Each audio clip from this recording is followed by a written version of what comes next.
Hello everybody and welcome to another video tutorial. In this week's video tutorial I will be showing you how I actually took the rough sketch that you saw in last week's video, and I will be doing a finished line work for this image. Now this image, to finish up the line work, actually took about 10 hours, so there's a lot of complicated elements to it. That and my key focus was to also fit the style into a pre-existing style that I've established in some other drawings and rough sketches. So since I was going essentially from a really rough concept art to a full finished piece, this takes quite a bit of finessing to get something that works really nicely.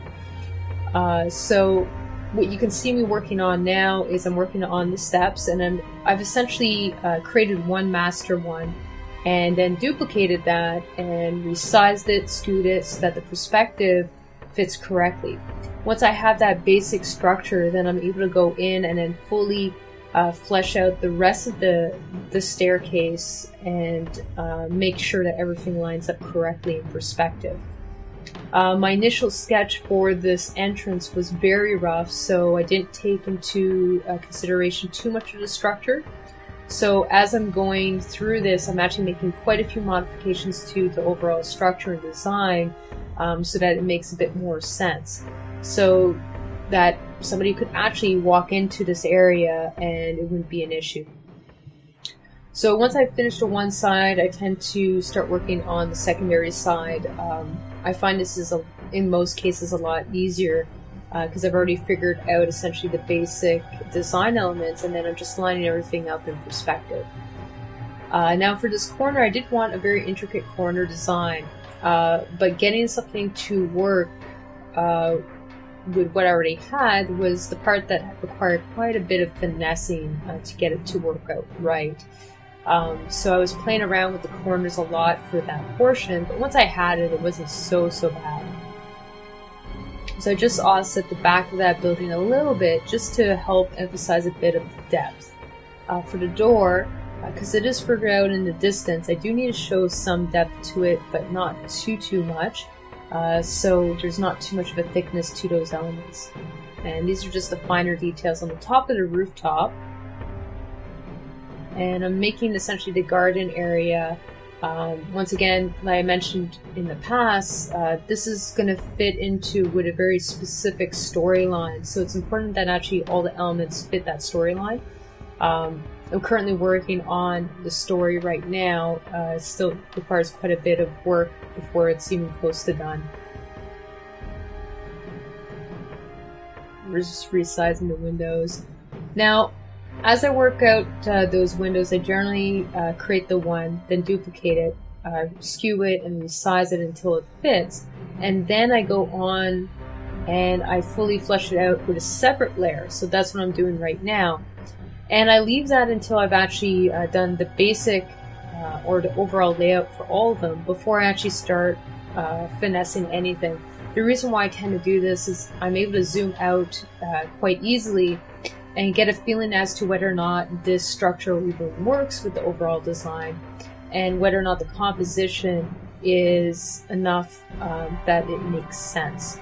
Because I can have all the details in the world, but if the subject matter does not make sense, then you lose the illusion that you're trying to create. So that's something I'm constantly trying to keep in focus as I'm working on this piece. So the windows generally take the longest to do because they do require quite a bit of structure and have to make sure that it's lined up just right, otherwise it just looks odd. Once I have that, then I'm able to once again duplicate those layers and then add them into different areas as well, so that saves me a bit of time in the long run. Just working on the front windows, and these front windows are going to be much more simple. They're going to be similar to the greenhouse area. I'm working on the sidewalk. At this stage, I'm actually just planning out the sidewalk area. For the fence, though, I already have a pretty solid idea of what I'm going for. But the sidewalk area, I'm going to be doing quite a few changes later on in this image at the end of this video. So just working out the spacing and the height for essentially each of these portions of the fence. This is once again on a separate layer. The main reason is that I can actually add mask to the lower layers and then mask out areas that should not be showing through. This is nice because it essentially creates an image that's non-destructive, which means I can easily make changes as I go, and only when I'm fully satisfied with the image will I condense everything into one solid image.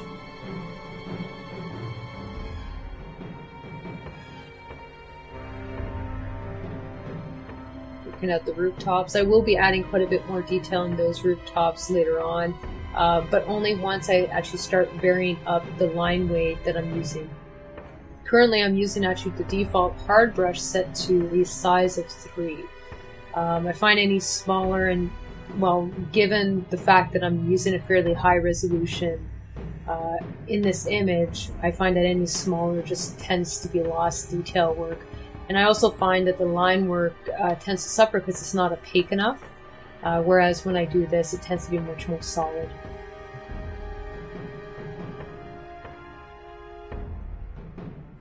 And I'm trying to keep all these design elements fairly true to the original concept that I have underneath. So the overall silhouette is as close as I can get. However, the details for it changes as I make changes to the structure. And that's going to be the key underlying element to all of these. Now, since these windows are actually further in the background, I don't have to worry too much about resizing these, because I know that they're not going to change in size too much. So I don't have to actually redraw them fully. I can actually just copy and duplicate them and skew them to fit. I'm just working on the apartment building essentially.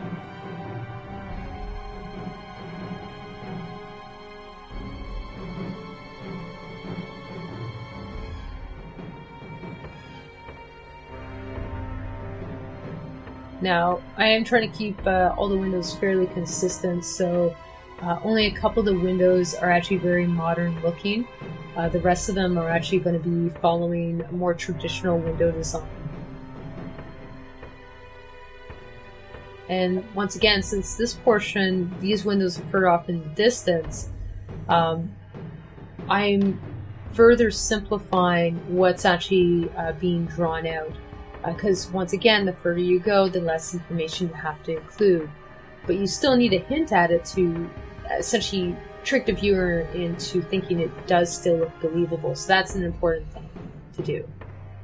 Now for the window details, I found over the past that having just a simple new layer on top and just drawing the line right through is the simplest way to get it to be concise, and also it's a lot faster.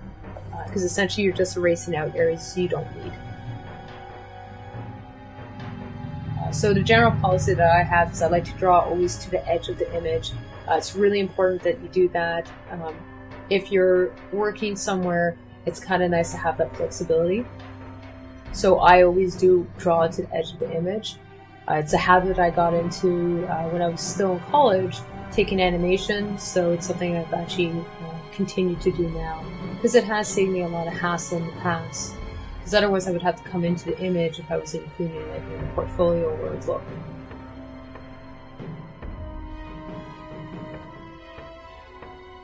Just trying to tie in those detail elements so that foreground building has some of the unique architecture, but in reverse compared to some of the other areas. Now I'm actually thickening out key areas of the line art to help distinguish it from the rest of the buildings and background elements. This is a trick that I once again learned in animation.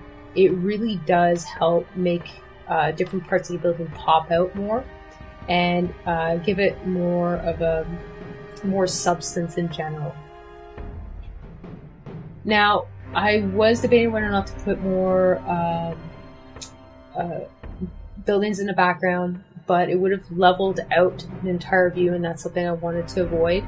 I was also debating whether or not to put foliage, but the foliage is actually an issue with the storylines, so I had to actually remove it in this case.